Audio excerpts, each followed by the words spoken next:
Acabei de tirar as vacas desse piquete aqui e eu me lembrei que muita gente me pergunta sobre a cana-de-açúcar para tratar para as vacas leiteiras, né? Então eu vou aproveitar que lá ainda tem uma malinha de cana lá assim e eu quero comentar para vocês sobre então a cana-de-açúcar para as vacas leiteiras, tá?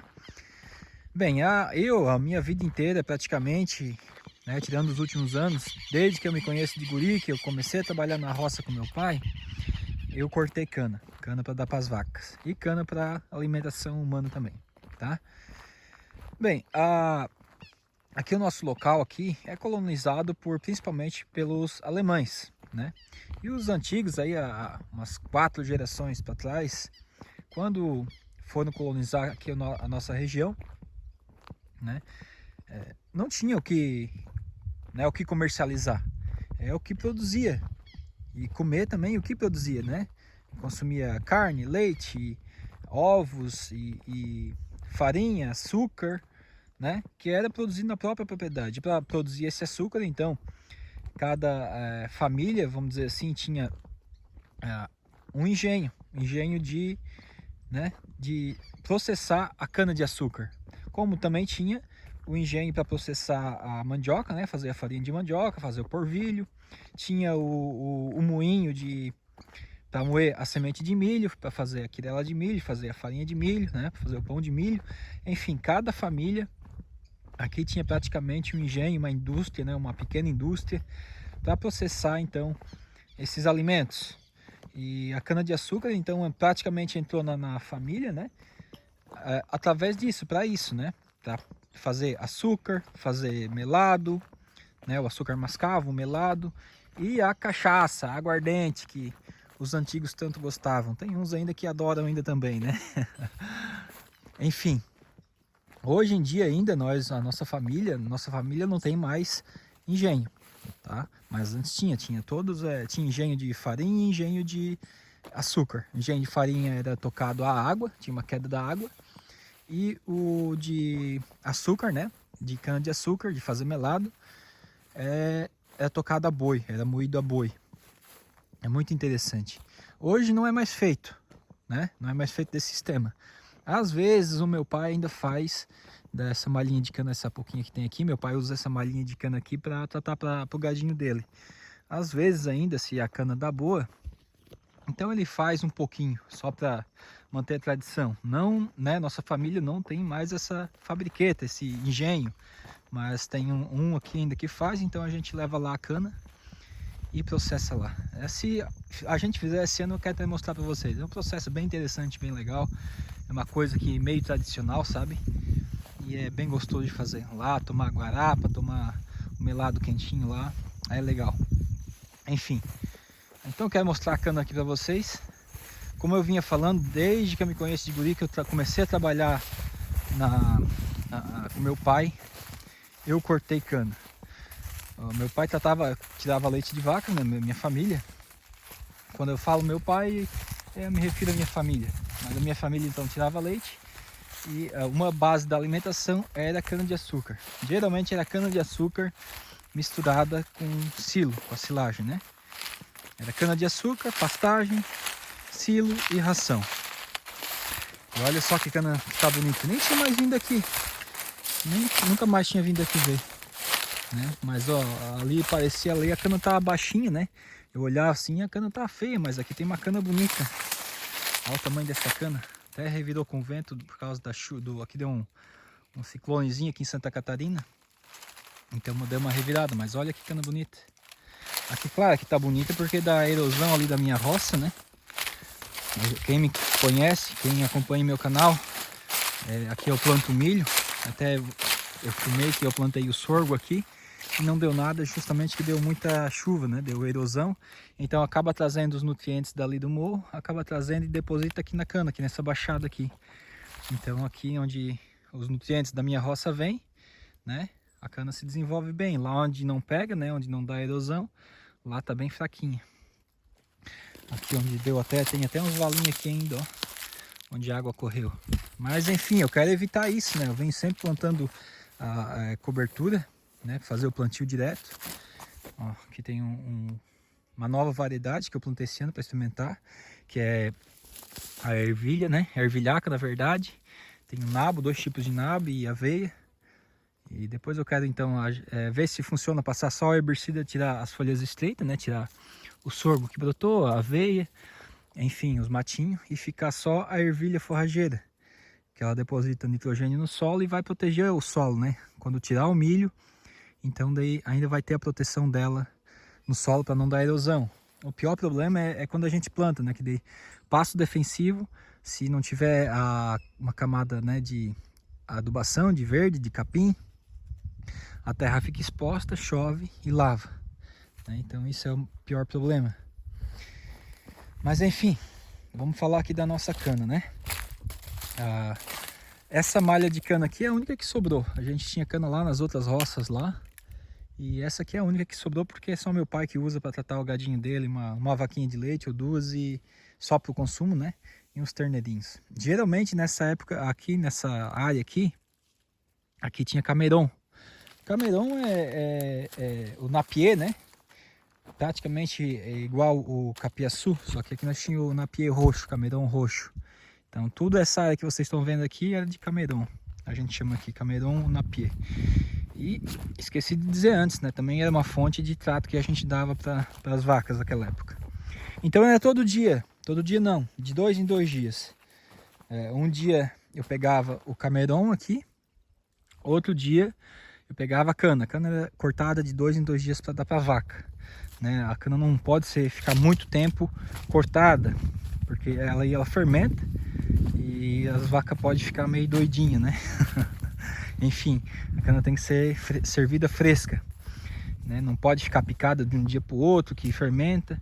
E até um tempo veio um pessoal para ensinar como fazer a hidrólise da cana. Teve um dia de campo, uma palestra, para ensinar a fazer a hidrólise da cana, que consiste em picar a cana e passar um cal nela, né?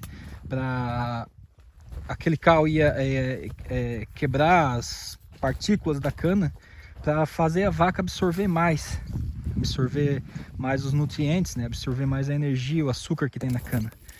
A cana, quanto mais velhinha, né? Mais assim de ano já, melhor, mais açúcar ela tem.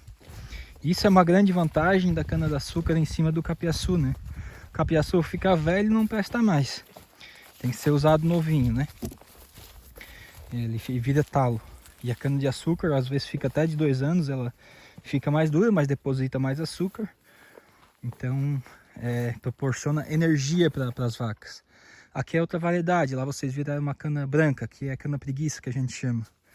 É cana preguiça que ela solta as folhas, aí a gente chama ela de cana preguiça. Aquela cana lá produz mais e tem mais açúcar do que essa, então aquela cana é melhor para o gado leiteiro também, né? Para o gado, para as vacas leiteiras, né, falta proteína. A cana é fraca em proteína, né?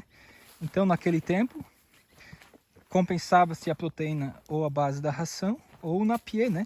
Quando o napier estava bem fresquinho, bem novinho também, não com talo, então ele tinha proteína. A cana de açúcar tinha energia e o napier complementava com proteína. Mas isso era no tempo do meu pai, né? A produção de leite baixinha das vacas, era misturada a silagem de milho também, só que mesmo assim a produção de leite era baixinha. Já tinha genética, tá? Não era uma genética tão apurada, mas já tinha. Sempre trabalhou em cima disso, mas a alimentação era um pouco debilitada. Aqui nós temos um pouco de grama Dona Ema. Aqui é quando a Dona Ema apareceu na nossa região, né? Então meu irmão pegou umas mudinhas e plantou aqui para fazer o canteiro de muda aqui. Daqui ele passou para os outros lugares, mas a gente não está replantando, não está investindo nela, que ela não ficou legal, não se desenvolveu bem. Que assim parece ter um grande volume, né? Mas está tempo parada já. Embora essa grama teve cruzamento natural aqui em Santa Catarina, mas ela assim não, sei lá, a vaca não está indo legal não. Mas enfim, então sobre a cana para as vacas, como eu estava falando, naquela época até veio um dia de campo, mostrou como fazer a hidrólise da cana para o gado aproveitar, para as vacas aproveitar mais os nutrientes da cana, né, a energia, e poder ficar uns 5 dias picada, né? Sem precisar estar todo dia cortando na roça e trazendo. Isso, né, até seria uma revolução para aquela época. O agricultor não está todo dia tendo que ir na roça cortar, ou de 2 em 2 dias, no caso, como a gente fazia, né? E se ainda quebrasse as partículas e proporcionasse a melhor alimentação das vacas. Mas naquela época meu pai não deu muita bola. Eu era novinho, né? Eu participei do dia de campo lá. Mas vocês sabem como é que é, né? Piá novo não dá bola, infelizmente, né? E depois eu nem pesquisei mais também sobre isso. Eu não sei falar direito sobre isso. Eu sei que, bobá, se alguém tiver interesse, deve ter alguma coisa aí na internet, né? Hidrólise da cana de açúcar para tratar pro gado, tá? O que eu estudei muito depois foi dar cana com a ureia pro gado. Isso sim, isso eu trabalhei muito. Mas eu comecei a tratar o meu gado com cana e ureia, e suplementava com mineral e enxofre, né? Principalmente cortava a cana, botava ureia e enxofre, né? Para a vaca e para a terneirada que eu tinha, e tratei muito tempo isso. Eu mesmo tratei para meu gado, né? Quando eu fui criar meu gado sozinho, que o pai me deu um pedacinho de terra, eu fui criar meu gadinho sozinho, né? Então eu não tinha condições financeiras para plantar silagem de milho, mas tinha como fazer uma rocinha de cana para mim tratar do meu gadinho. E foi isso que eu fiz. Fui lá, fiz um pedacinho de roça de cana e comecei a criar meu gadinho por muito tempo. Tinha 2 vaquinhas de leite, mas eu não tirava leite, né? Essas vaquinhas eram para criar bezerro. Comprava um bezerro aqui, um bezerro ali, tanto fazia de corte ou de leite, e depois desmamava e vendia. Era o que eu fazia na época.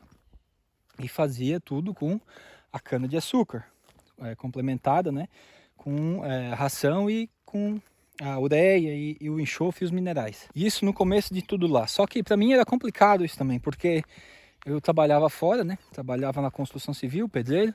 Trabalhava o dia inteiro fora, cansaço. Vocês sabem, quem trabalha na construção, quem vê um pedreiro trabalhar aí no sol, sabe que é judiado também. Então, chegava às 5 horas da tarde, botava o gadinho para comer, o gadinho que eu tinha, geralmente umas 2 vacas, com uns 4 bezerros e alguns desmamados eu tinha. Botava eles para comer e logo em seguida que tirava o leitinho ali, vamos dizer, tirar o leite naquele sistema, tratar o gadinho e ia para a roça cortar cana. A roça era encostadinha lá do meu antigo galpão, do meu galpãozinho que eu tinha lá, era encostadinho, mas tinha que fazer, né? Então isso era muito cansativo. E ainda mais depois eu aumentei mais o meu gado, depois eu criei uns boizinhos de corte, né? Tudo na cana. E chegou uma época que eu tinha uma roça de cana grandona, eu tinha que cortar uma carrada de cana daquele meu microtrator por dia. E então era bastante gado, tinha que tratar bastante, né? E tinha que cortar bastante cana. Então chegava do serviço, tratar todo aquele gado, depois de tratar, já estava escuro, lanterna na cabeça e cortar cana para o gado.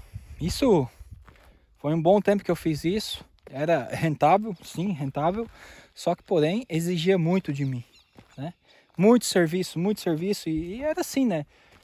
Fazia sol, fazia chuva, geralmente cortava à noite, né? Mas se tivesse chovendo, se eu tivesse doente, ou conforme eu tivesse, tanto faz, eu tenho que fazer, não tinha escapatória, né?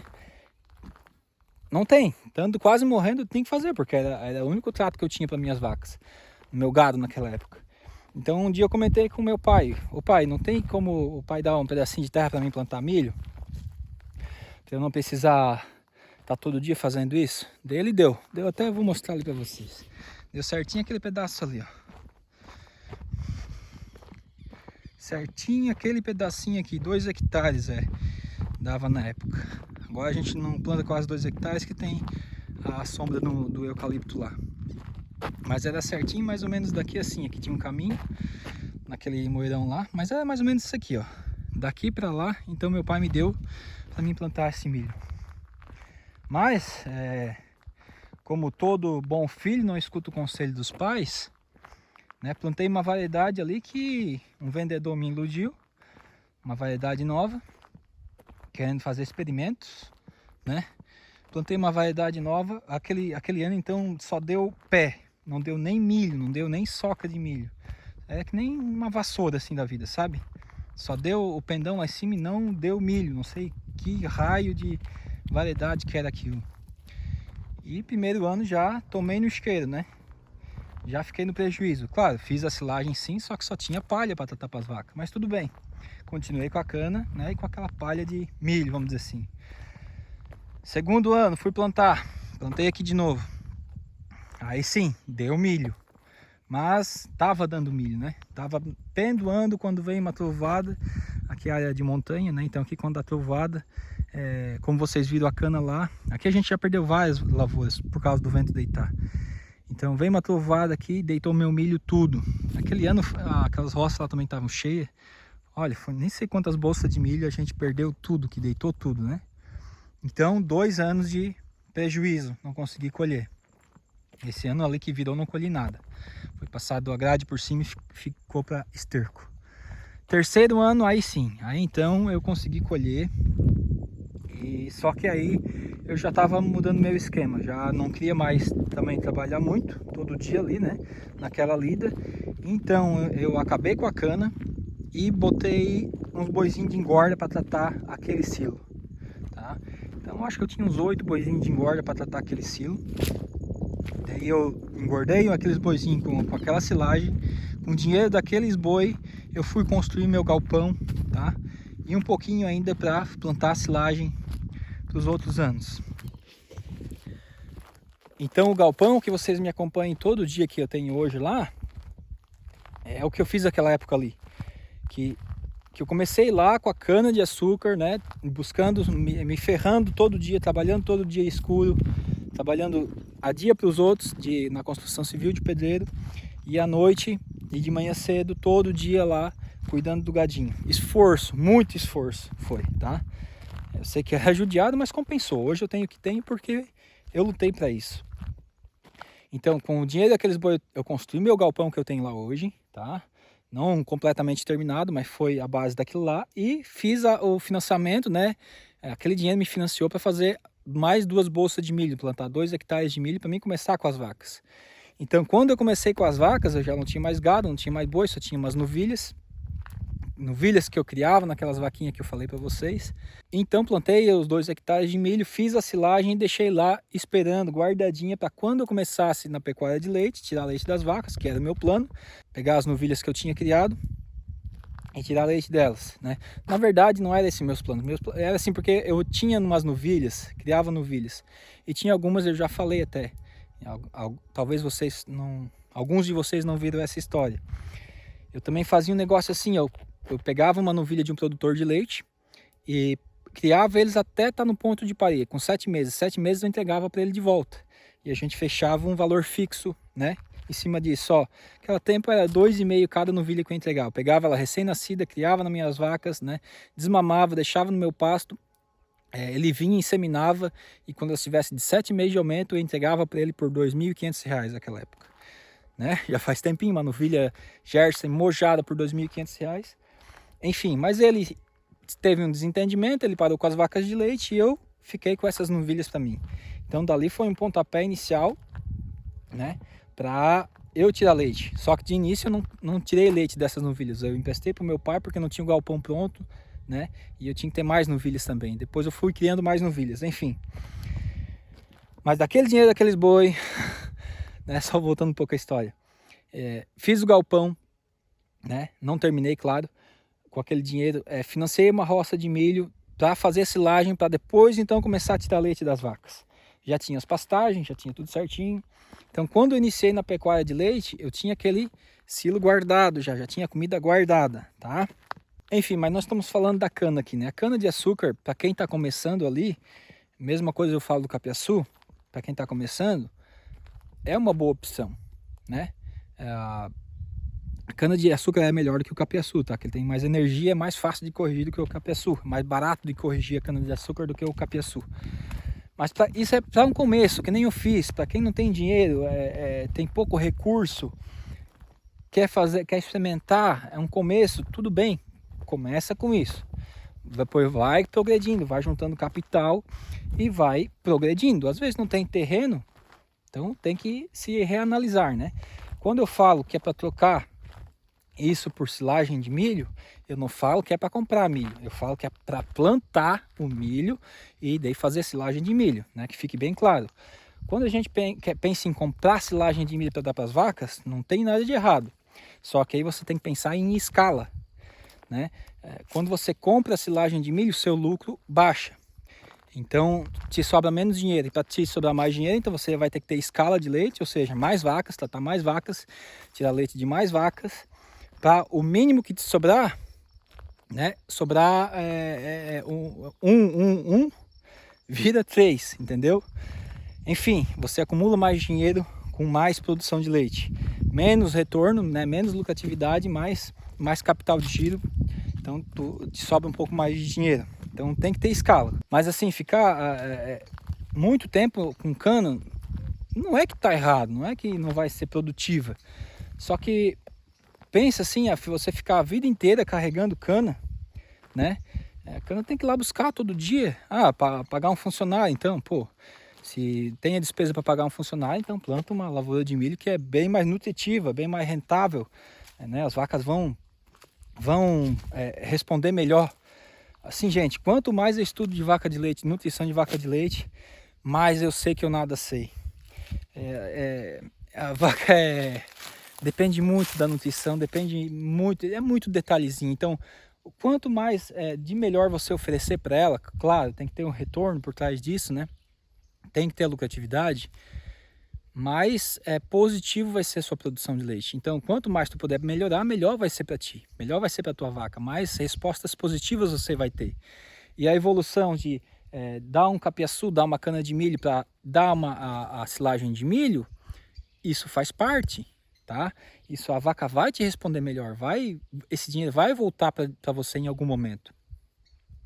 Então, eu nem quero falar sobre muito nutrição da cana-de-açúcar. Tem gente aí no YouTube, na internet, que fala muito bem sobre isso. Eu não estudei agora sobre isso, nem vou falar como eu fazia, porque certamente está desatualizado, tá? Eu nunca mais estudei sobre isso. Enfim, tem gente que deve estar falando muito bem disso, que deve ensinar muito bem. Eu não estou ensinando. E nem vou ensinar. Não é mais o que eu volto a fazer. Eu voltaria a fazer? Voltaria.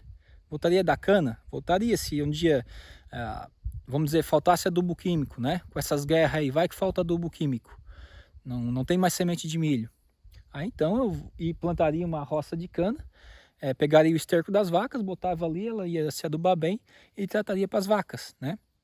Não ia ter uma escala de produção de leite como eu tenho agora, ia diminuir a minha produção de leite, né? Mas a minha lucratividade talvez seria bem outra, que as minhas vacas não estão adaptadas para isso. Mas enfim, seria uma opção. Mas agora, no momento que eu tô, não faço, né? Eu não quero estar todo dia puxando cana. Eu já tenho 36 anos, né? Eu não quero que o meu filho não vai querer, na verdade, fazer o serviço que eu fazia um tempo atrás, que era vir buscar essa cana. Naquela época, eu não queria estar fazendo isso, né? Eu queria estar com meus amigos brincando, eu queria estar folheando por aí, hoje em dia, piazada quer estar na internet, quer estar no computador, né? Se vem para a roça, eles querem estar em cima de trator, eles não querem mais botar a mão aí no facão, vamos dizer assim. Quem conseguir fazer isso, né? Ensinar isso para o filho é muito bom. Isso é o que meu pai fez para mim, o que meu pai me ensinou, só me fez crescer, né? Isso é muito bom fazer isso, mas hoje em dia é um pouco difícil. Então eu não vejo a cana-de-açúcar assim como um futuro para usar hoje em dia, tá? Ela te é um quebra-galho aí para tu fazer um capital para depois tu evoluir. Se um dia voltar, tudo bem, né? A gente nunca sabe, mas no momento que nós estamos agora, não, tá? Começa com ela, vai evoluindo, né? Vai juntando dinheiro, vai juntando capital, vai juntando conhecimento, vai melhorando genética para tu ir evoluindo. Tu não vai querer ficar a vida inteira aí com 60 anos carregando essa cana nas costas, né? Meu pai faz até hoje, mas é por esporte, vamos dizer assim, para ele não ficar parado fazer nada. Ele pega um feixe mínimo, né? Mas se fosse para tratar 20 vacas na cana, nossa, né? Se fosse para mim fazer isso, eu já teria perdido uns quilinhos de certeza. Beleza, pessoal? Então, assim, a cana-de-açúcar é boa sim, tá? Mas, assim, de novo eu falo, para um começo, para um pé de meia, depois tenta evoluir. Quer ficar nela, fica, só que saiba que tu vai envelhecer, sabe que faça chuva, faça sol, você vai ter que buscar essa cana, né? Se você tiver uma silagem no ladinho de casa, é mais fácil, tá? Sai um pouco mais caro, mas é mais fácil. Simplesmente você pega o dinheiro e faz o dinheiro trabalhar para você, tá?